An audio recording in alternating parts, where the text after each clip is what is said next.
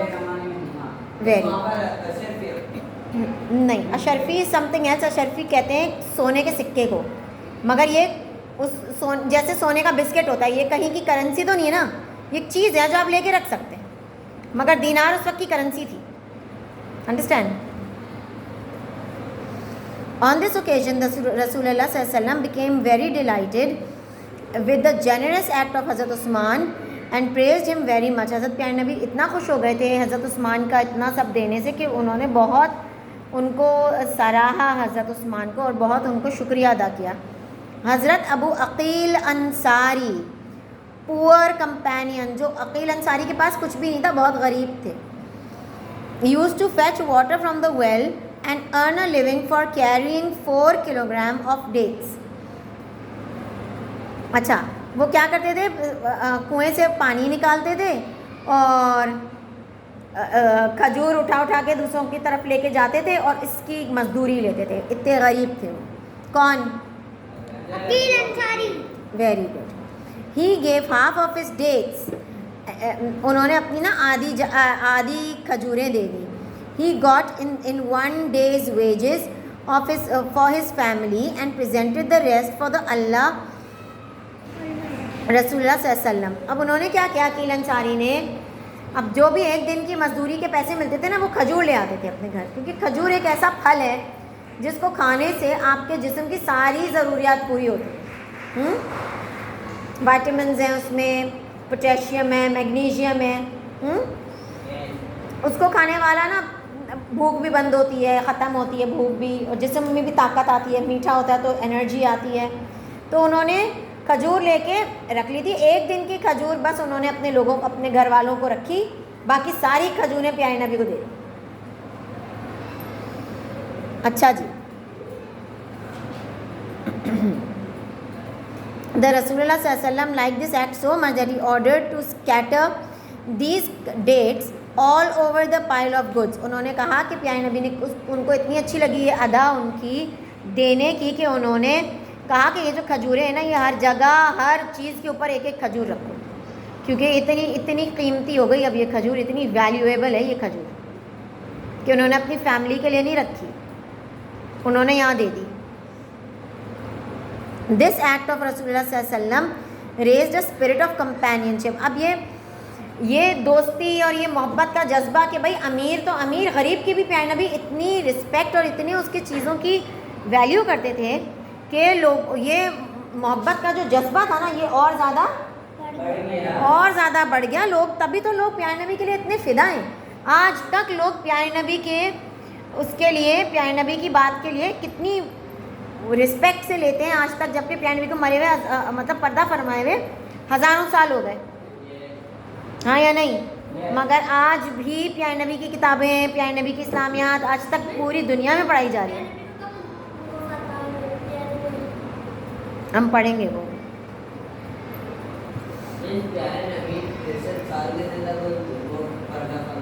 जी 63 years की। अच्छा जी,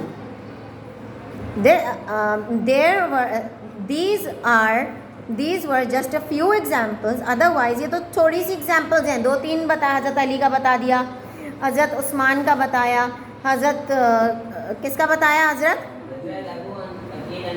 जी उनका बताया, और हज़रत उस्मान का बताया। उस्मान को उस्मान कहते हैं, हज़रत अकील भी, हज़रत अबू बकर के बारे में जिन्होंने अपने घर का सारा सामान दे दिया था। आधा किसने दिया था?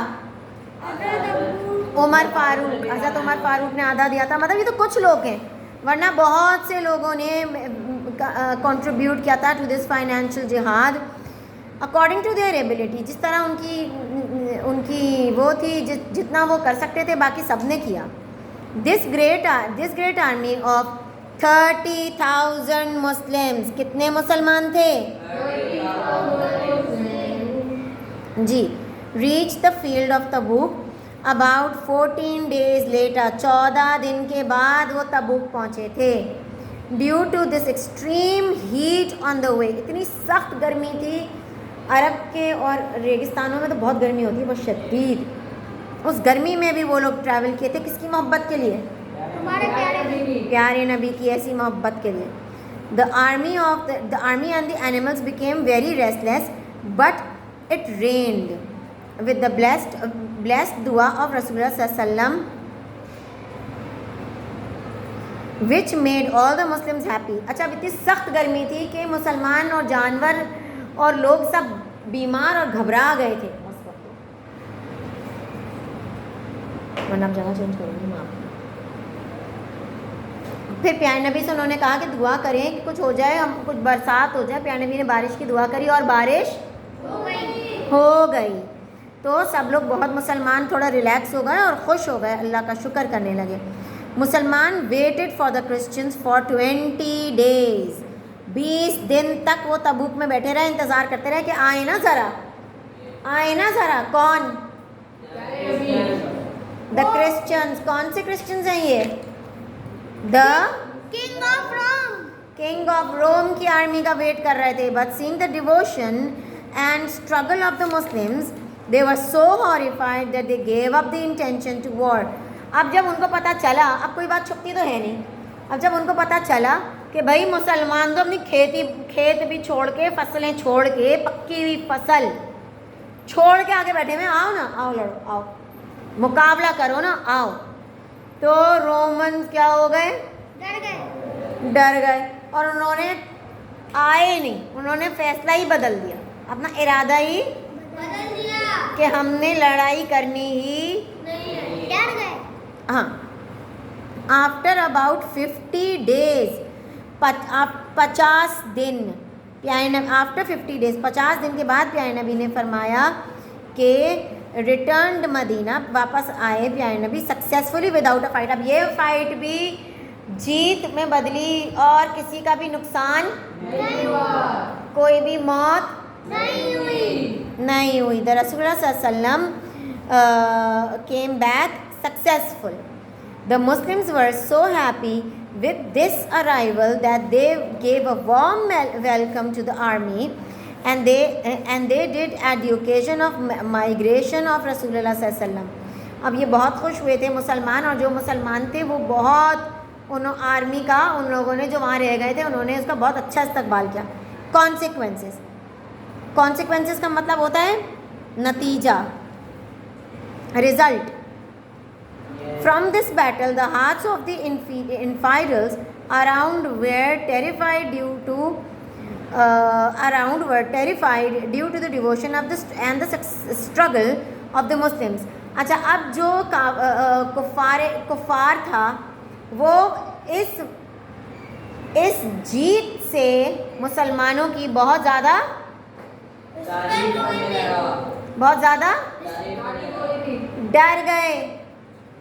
डर गए कि भाई ये रोम डर के आया नहीं और मक्का वाले डर के आए नहीं सामने कॉन्क्वेस्ट ऑफ मक्का में, और ये जीत के वापस आ रहे हैं, तो उनके दिल में बहुत ज़्यादा खौफ आ गया। Some of the surrounding tribes made peace with Muslims. बराबर आस-पास वाले जो ट्राइब्स थी, जो कबीले थे, उन्होंने मुसलमानों से क्या कर ली? दोस्ती। फौरन उन्होंने मुसलमानों से दोस्ती कर ली कि भाई हमने आपसे लड़ना नहीं है भाई, हमसे दोस्ती कर लो, कहीं हमारे खिलाफ भी ना आ जाना। ठीक है। The invasion raise the spirits of Muslims. ठीक है ना। अब ये जो उनकी जीत थी ना, मुसलमानों की हिम्मतें बहुत ज़्यादा बढ़ गई, आ गई।